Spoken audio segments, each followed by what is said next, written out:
Um, my name is Dr. Jesus Gustavo Alonso Andrade del Cid.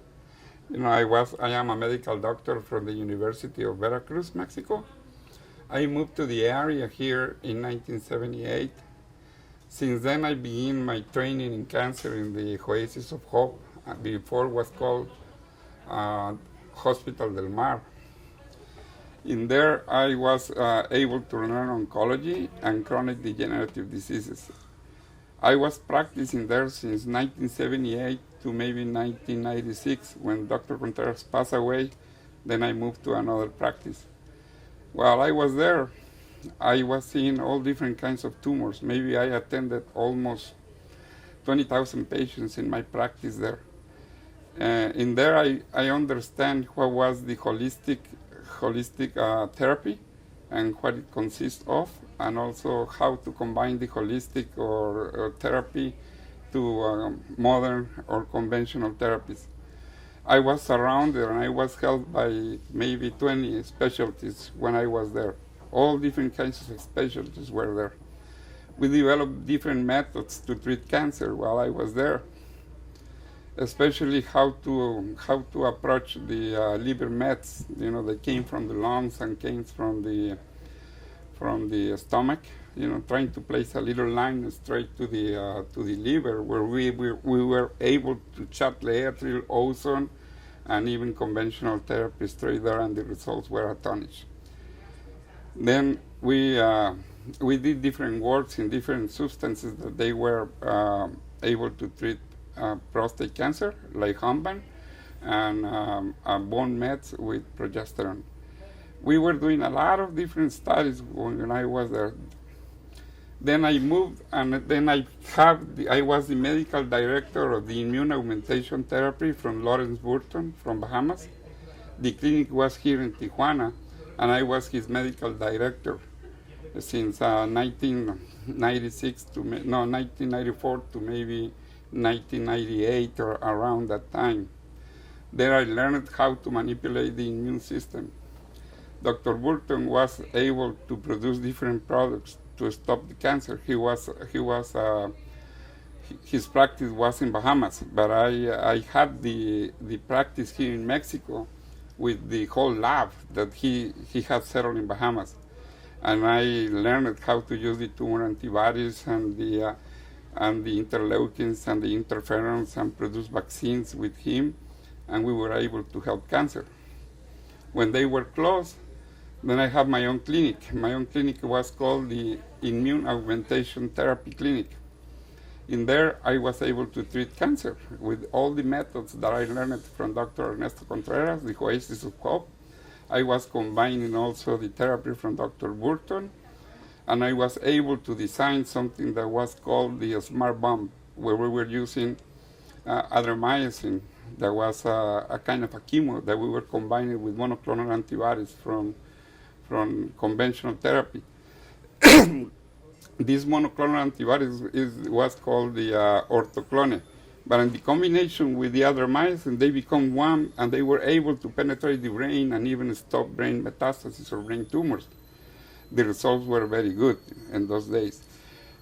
That was also in the book of science, on the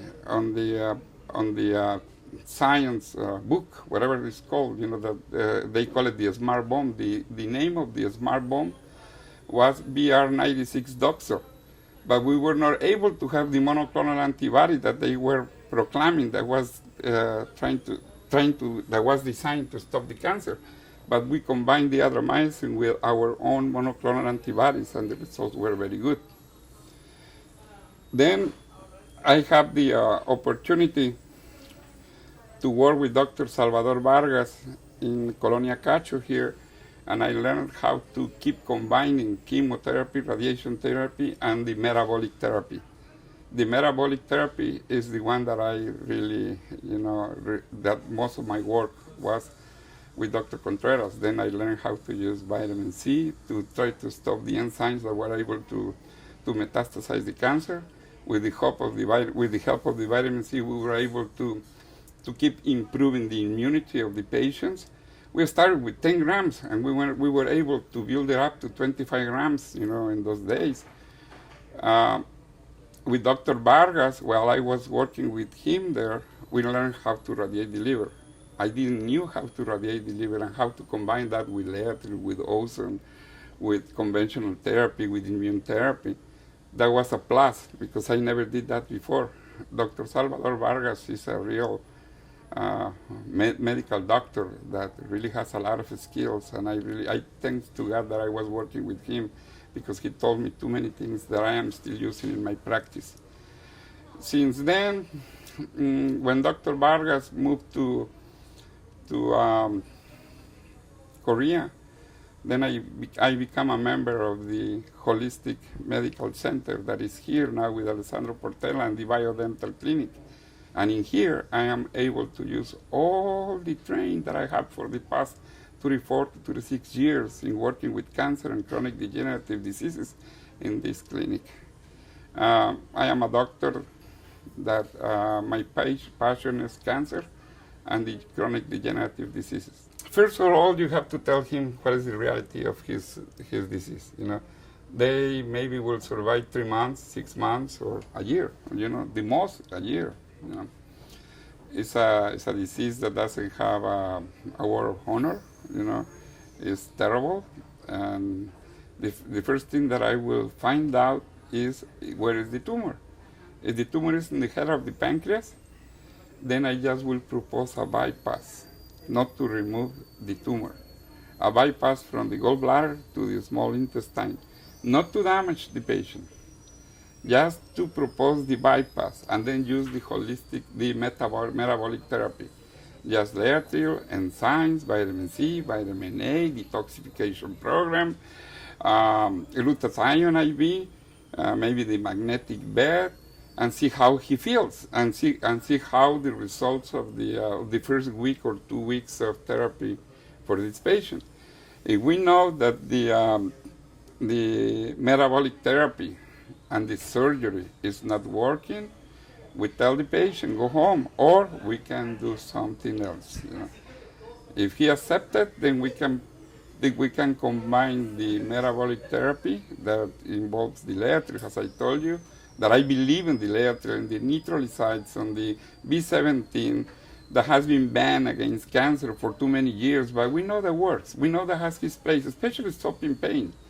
Stopping pain is one of the things that Laetrile does, and in combination with the WOBI enzymes that helps to soft a little bit the tumor protein around the cancer, the Laetrile can work better.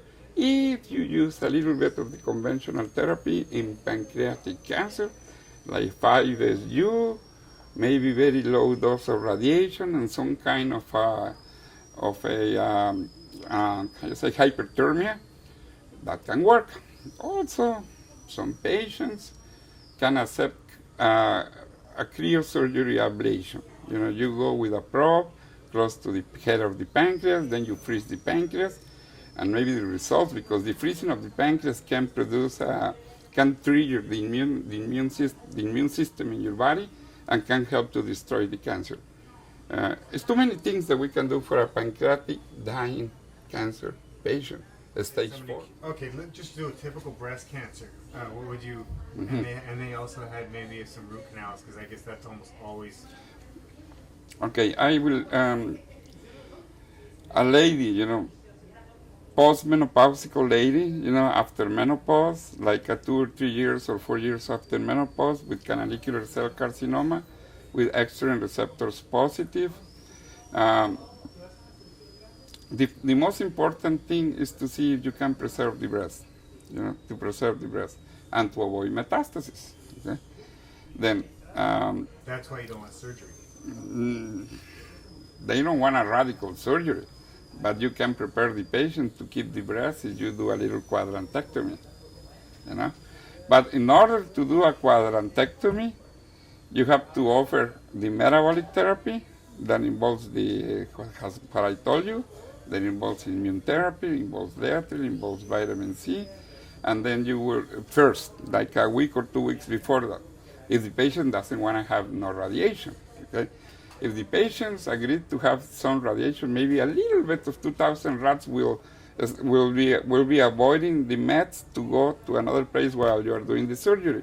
But if the patient doesn't want to do that, then you can build a kind of vaccine, an immune vaccine with Laetrile, with enzymes for 1 or 2 weeks before quadratectomy and the axillary dissection, and maybe the patient is cured. Okay, we are talking to a virgin case that never was manipulated before. If the patient comes to us, with breast cancer, that is already it's a big tumor that you can almost see that is protruding the breast, but it still is there, then you will find out what kind of a treatment you have to do if the cancer is just on the breast, or the cancer went to the bones, or the cancer went to the liver, or to vital organs. Then you have to tailor a therapy specific for that kind of stage 4 patient. If the tumor is just there, then you talk to the patient. What do you want to do? You wanna have the metabolic therapy, the vitamins, selenium can help to restore the area there. But if the patient is communicative and wants to save his life, maybe we can order a little bit of radiation there, okay, and do we call it toilet surgery to clean the area and cover. Yeah, we covered all that in my other interview. And the other interview. I tell everybody that. I said, you can use chemo, radiation, surgery. You change the order, circle the tumor, cut it out, and you've got the overall chemo, right? Okay. If the patient comes with bone metastasis, from breast cancer, okay, she doesn't want to have no radiation. The pain is terrible, okay. Then you use a kind of a hormone called medroxyprogesterone. In the United States, it's called Provera. 150 milligrams. Do it every day, like 300 milligrams every day, on the muscle. And use something called clotronate. And use something called calcitonin, a kind of a hormone from the parathyroid gland of a fish, along with calcium IV. And maybe you will be able to reverse. At least you will stop the pain with the Laetrile and the combination that I already told you. But if you use the medroxyprogesterone, you can reverse the bone mets for almost a year or 2 years. And from my practice before, seeing a lot of patients in that condition on the Oasis of Hope with Dr. Contreras, we were able to reverse bone metastasis just with the Provera and the metabolic therapy. Cool. It is different. Depends how the patient comes to you and the condition that the patient comes to you. We hope we can have some kind of stage 1 cancer patients here, because we will try to not to be aggressive, not to scare the patient. We will tell them, you are not going to die, you have a chance. You don't need to go to chemo, radiation, and surgery right away, We can see exactly how the patient is doing, and we can propose the real treatment that will help them.